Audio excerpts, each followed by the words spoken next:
Bismillahirrahmanirrahim. Assalamualaikum warahmatullahi wabarakatuh.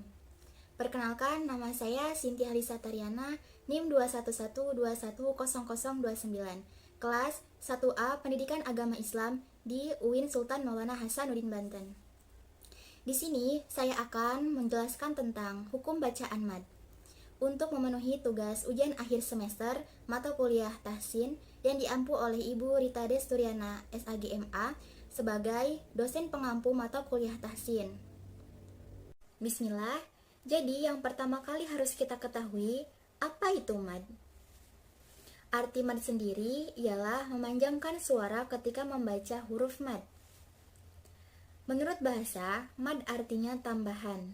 Kemudian, menurut istilah, mad adalah menambah atau memanjangkan suatu huruf yang dipanjangkan dengan huruf mad tersebut. Kemudian, macam-macam mad ada dua. Yang pertama, mad tobe'i. Mad tobe'i adalah huruf mad yang tidak bertemu dengan hamzah, sukun, dan tasydid. Panjang harokatnya yaitu 2. Ada 3 huruf mad tobe'i. Yang pertama, alif sebelumnya fathah. Yang kedua, ya sukun sebelumnya kasroh. Dan yang ketiga, waw sukun sebelumnya dhammah. Contohnya, yang pertama, alif sebelumnya fathah. Contohnya, qala. Huruf yang kedua, yaitu ya sukun sebelumnya kasroh. Contohnya, qila. Dan huruf yang ketiga, waw sukun sebelumnya dhammah. Contohnya, yaqulu.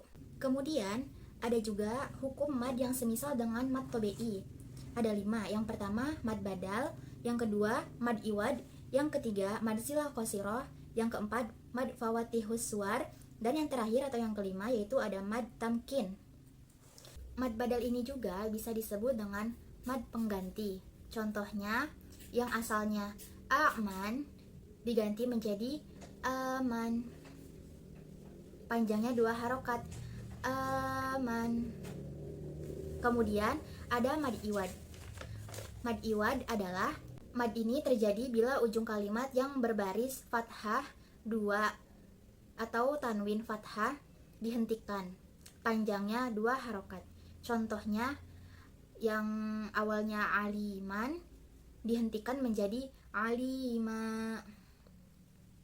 Contohnya juga seperti hamiman dihentikan menjadi hamima. Panjangnya 2 harokat. Contohnya, rahiman dihentikan menjadi rahima. Yang selanjutnya yaitu ada mad silah qasiroh, ialah hadomir yang didahului oleh huruf yang hidup, dibacanya pendek 2 harokat. Contohnya, lahu, innahu, kulluhu, baituhu. Selanjutnya ada fawatus suwar. Kemudian yang terakhir ada mad tamkin. Mad tamkin yaitu mad yang ada ya sukun sebelumnya kasroh yang bertasydid. Contohnya dari mad tamkin ini ialah hayyitum wan nabiyyin dan ummiyin. Selanjutnya, macam yang kedua dari mad yaitu mad far'i. Mad far'i adalah huruf mad yang bertemu dengan hamzah, bertemu dengan sukun, bertemu dengan huruf yang bertasydid, dan bertemu dengan sukun karena waqaf. Ada 4 macam dari mad far'i ini. Yang pertama, hukum mad yang bertemu dengan hamzah ada 3, yaitu mad wajib muttasil, mad jaiz munfasil, dan mad silah tawilah. Yang kedua, hukum mad yang bertemu dengan sukun karena waqaf ada 2, yaitu mad arid li sukun dan mad layyin. Kemudian yang ketiga, hukum mad yang bertemu dengan tasydid ada 1, yaitu mad lazim kilmi mutasaqqal. Dan yang terakhir ada hukum mad yang setelahnya berupa huruf mati atau sukun mati, yaitu mad lazim kilmi muhaffaf, kemudian mad lazim harfi muhaffaf, dan mad lazim harfi mutasaqqal. Mad wajib mutasil adalah setiap mad tobe'i dari satu kalimat menghadapi hamzah pada kalimat itu juga. Panjangnya 5 harokat.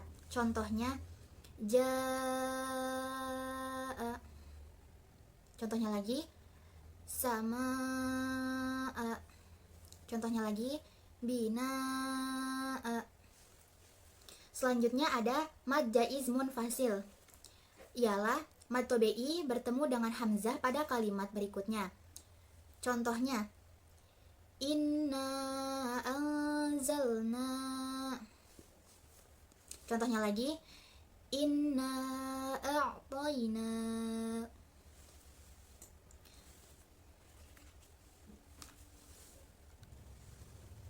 Selanjutnya ada mad silah tawilah. Ialah mad silah pendek diiringi oleh hamzah. Panjangnya 2 sampai 5 harokat. Contohnya, innahu adhaq. Contohnya lagi, ala zahrihi innah.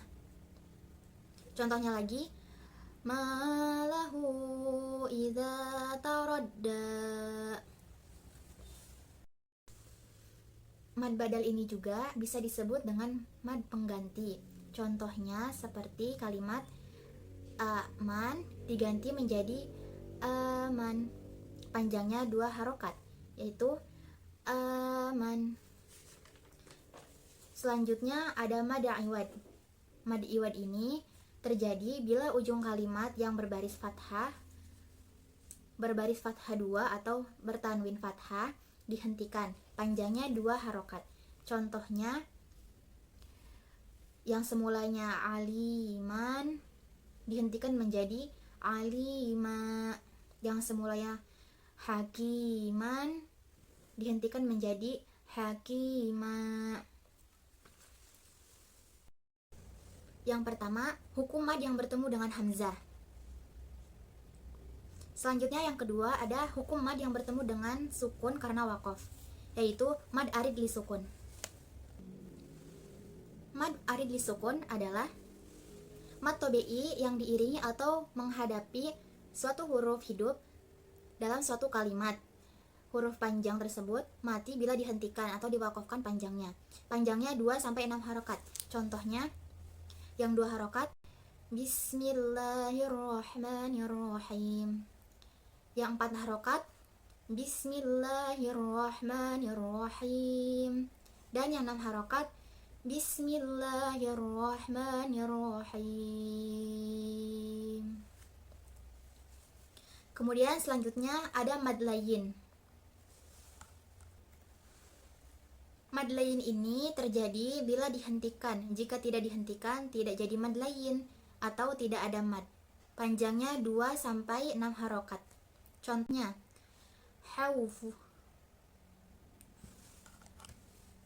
Contohnya, haufun atau haufin dihentikan menjadi hauf. Kemudian contohnya lagi, wassoyif.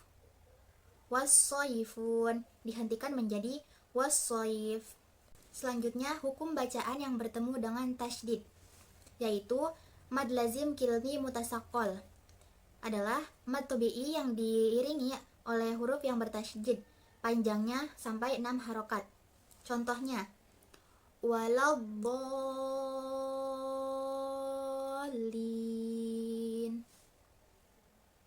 Waladdallin.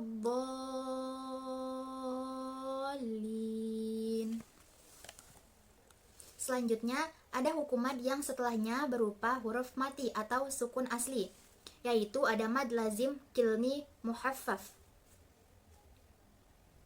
Mad lazim kilmi mukhaffaf adalah mad badal yang diiringi oleh huruf yang mati, panjangnya sampai 6 harokat. Contohnya, alan. Selanjutnya ada mad lazim harfi mukhaffaf, yaitu huruf-huruf yang ada pada permulaan surat-surat Al-Quran yang mesti dibaca panjangnya 2 harokat. Contohnya, Toha. Contohnya lagi, Hamim. Selanjutnya yang terakhir ada mad lazim harfi mushba', yaitu huruf-huruf yang ada pada permulaan surat-surat Quran yang mesti dibaca panjangnya 6 harokat. Contohnya, Qaf. Contohnya lagi, Yasin. Baiklah, mungkin itu saja yang dapat saya sampaikan. Mohon maaf apabila banyak kesalahan dan kekurangan dalam penyampaian. Syukran limasyadatikum wa ilaliqo. Assalamualaikum warahmatullahi wabarakatuh.